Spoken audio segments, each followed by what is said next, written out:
Bismillahirrahmanirrahim. Assalamualaikum warahmatullahi wabarakatuh. Selamat malam teman-teman para pejuang NIP ASN P3K tahun 2021. Alhamdulillah pada hari ini telah dilaksanakan hari pertama untuk tes kompetensi ASN P3K guru. Jadi alhamdulillah banyak yang lulus dan banyak pula yang belum memenuhi passing grade ya. Jadi buat teman-teman yang belum memenuhi passing grade, selamat terus belajar kembali, pahami soal, pahami konsep supaya nanti tidak bingung dalam menjawab soal kompetensi teknis ya. Di teknis itu pedagogi dan profesional. Dari teman-teman yang sudah ujian mengatakan banyak yang mendapatkan soal profesional 70, kemudian pedagogi hanya 30%, tapi banyak juga yang mengatakan bahwa 50% pedagogi dan 50% profesional. Nah, untuk kompetensi manajerial, sosiokultural dan wawancara, menurut saya pertanyaannya hanya memilih jawaban sangat sesuai, tidak sesuai, atau setuju atau sependapat. Jadi agak mudah buat teman-teman.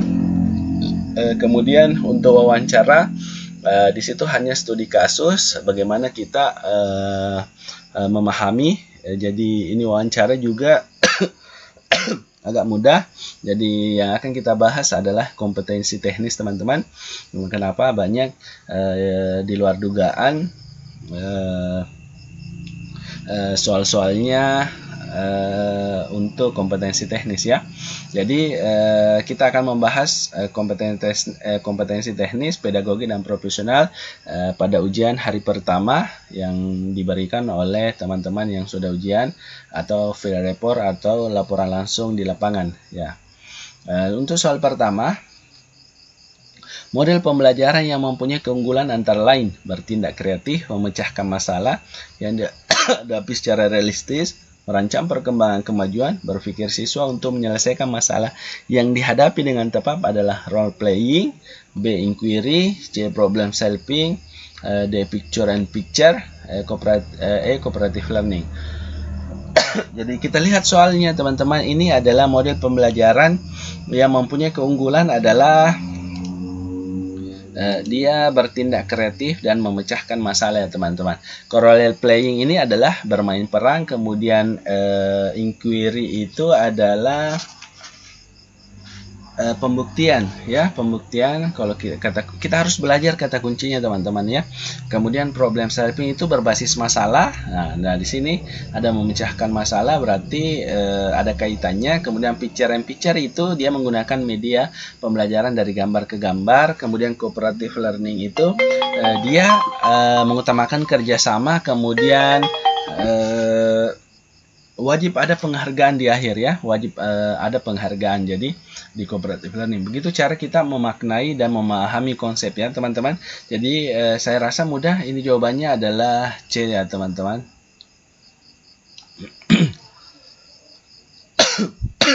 Lanjut nomor 2, kegiatan pembelajaran yang dimulai dengan pemberian stimulus oleh pendidik, mengidentifikasi masalah, kemudian mengumpulkan data atau informasi, mengolah data, verifikasi data dan menyimpulkan, dikenal sebagai model discovery. A. discovery based learning, B. problem based learning, C. inquiry based learning, D. project based learning, atau E. scientific. Nah, jadi kita harus perhatikan di sini teman-teman ya. Konsep dari discovery based learning itu adalah gagasan. Jadi kalau gagasan dia cocoknya dengan apa teman-teman? Jadi kalau gagasan dia biasa cocok dengan IPS ya. Kemudian problem based learning ini adalah berbasis masalah teman-teman ya. Ini adalah berbasis masalah kontekstual dan masalah nyata ya. Nah, ini masalah nyata. Kemudian inquiry based learning dia adalah pembuktian, berarti dia cocok di IPA teman-teman ya, seperti itu. Kemudian project based learning ini adalah sebuah proyek, ada karya, ada karya yang dihasilkan ya, karya baru dan diadopsi dari karya nyata. Ini konsep dari proyek bestseller nih. Kemudian sains, teknologi, informasi dan komunikasi. Nah, ini ada penggunaan teknologi di dalamnya. Ya, jadi untuk mengidentifikasi masalah, kemudian mengumpulkan data, dia cocok adalah discovery learning, adalah kegiatan pembelajaran yang dimulai dengan pemberian stimulus oleh pendidik, mengidentifikasi masalah, mengumpulkan data atau informasi, mengolah data, verifikasi data, dan menyimpulkannya. Biasanya ini discovery learning, dia adalah gagasan, berarti biasanya model pembelajaran ini cocok dengan mata pelajaran IPS ya. Ya, seperti itu teman-teman cara memahami konsep. Lanjut ke soal nomor 3. Setelah dilakukan tes praktik menulis doa, selanjutnya Pak Ambo berencana melaksanakan tes tertulis sebagai program remedi. Tes tertulis tersebut diberlakukan bagi para peserta didik yang belum mencapai KKM. Berdasarkan ilustrasi tersebut menunjukkan Pak Ambo akan melakukan tes tertulis untuk mengukur objek evaluasi pada ranah A. Efektif, B. Kognitif, C. Psikomotor, D. Konasi, E. Behavior. Jadi kita harus mengetahui dulu ini efektif adalah penilaian sikap ya. Kemudian kognitif itu adalah penilaian pengetahuan. Kalau psikomotor adalah keterampilan. Kalau konasi adalah penilaian kehendak, behavior adalah penilaian perilaku, pengetahuan dan keterampilan. Nah, jadi ini adalah tertulis ya, adalah untuk mengukur ya, ini betul kognitif teman-teman. Penilaian pengetahuan menggunakan bentuk tertulis, lisan dan penugasan. Dari jawabannya adalah jelas adalah dia adalah kognitif ya. Kita lanjut soal selanjutnya. Pada ini soal 4 ya teman-teman, ini soal 4. Pada anak-anak sekolah dasar khususnya kelas 1 SD diharuskan menggunakan pembelajaran tematik yaitu pembelajaran terpadu yang menggunakan tema untuk mengaitkan beberapa mata pelajaran sehingga dapat memberikan pengalaman bermakna kepada peserta didik. Seorang guru dikatakan profesional dalam mengajar anak-anak kelas 1 SD jika mampu A. Bersikap tegas dan berwibawa. B. Menggunakan metode ceramah selama mengajar anak-anak kelas 1 SD. C. Mengelola kelas atau pandai mengajar anak-anak kelas 1 SD.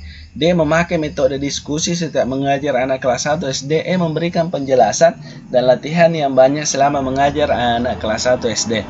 Nah, jadi kita perhatikan teman-teman. Untuk bersikap A. Bersikap tegas dan berwibawa. Nah, jadi kalau untuk kelas 1 SD tidak cocok kita terapkan bersikap tegas karena anak-anak di sini adalah dia suka orang yang baik, kemudian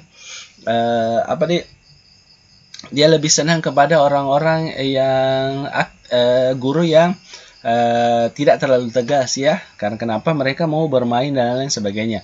Kemudian B. Menggunakan metode ceramah selama mengajar anak kelas 1 SD. Saya juga ini kurang tepat teman-teman ya, karena kenapa kalau kita hanya menggunakan metode ceramah kemudian kelas 1 adalah anak yang aktif, ini bisa memberikan kebosanan pada saat mengajar, berarti ini tidak cocok ya teman-teman.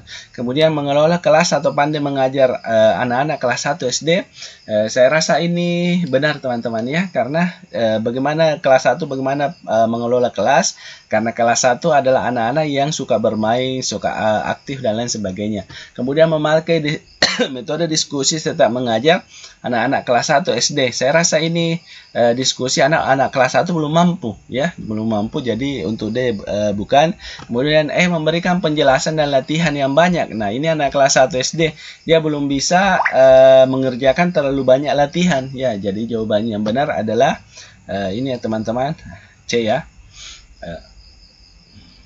Ini sebagai guru profesional, mengelola kelas atau pandai mengajar anak kelas 1 SD sangat diperlukan. Pada anak usia SD, anak lebih senang belajar sambil bermain atau merasakan sesuatu secara langsung, bukan dengan duduk berjam-jam di kursi mereka. Sehingga guru dituntut untuk lebih kreatif dengan cara merancang model-model pembelajaran yang bervariasi dan membuat anak senang belajar di sekolah. Lanjut. Ya, ini juga banyak teman-teman yang masuk adalah ini mau sama dengan soal TWK di tes CPNS, tapi dia lebih mengarah ke lambang ya. Jadi teman-teman harus tahu lambang Pancasila itu dari setiap sila dia menggunakan lambang apa ya. Jadi harus kita tahu biasanya A bintang dia sila keberapa. Nah, soalnya seperti ini, gotong royong merupakan pengamalan Pancasila, yaitu sila dengan lambang. Nah, ini ya, ini lambangnya ya. Jadi untuk sila pertama, teman-teman harus ketahui bahwa bintang itu adalah dia ketuhanan yang Maha Esa. Kemudian yang ini adalah rantai. Dia adalah kemanusiaan yang adil dan beradab. Nah, sila ketiga dilambangkan dengan pohon beringin, Persatuan Indonesia. Kalau kepala banteng, dia adalah sila keempat, kerakyatan yang dipimpin oleh hikmat kebijaksanaan dalam permusyawaratan perwakilan. Dan kelima, keadilan sosial bagi seluruh rakyat Indonesia. Nah, teman-teman harus mengetahui itu 45 butir Pancasila dan dia masuk kemana. Nah, untuk gotong royong dia masuk di sila kelima, padi dan kapas. Yang pertama adalah mengembangkan perbuatan yang luhur yang mencerminkan sikap dan suasana keluargaan dan kegotong royongan. Jadi dia ada di sila kelima, lambangnya adalah padi dan kapas. Ya, jadi itu teman-teman soal yang tadi diujiankan di hari pertama. Masih banyak soal-soal yang tentang sila-sila lambang, dan teman-teman juga harus mempelajari pasal-pasal, katanya ada yang masuk di profesionalisme PKN. Jadi teman-teman harus lebih giat lagi belajar tentang kompetensi teknis, pedagogi, dan profesional, karena jika teman-teman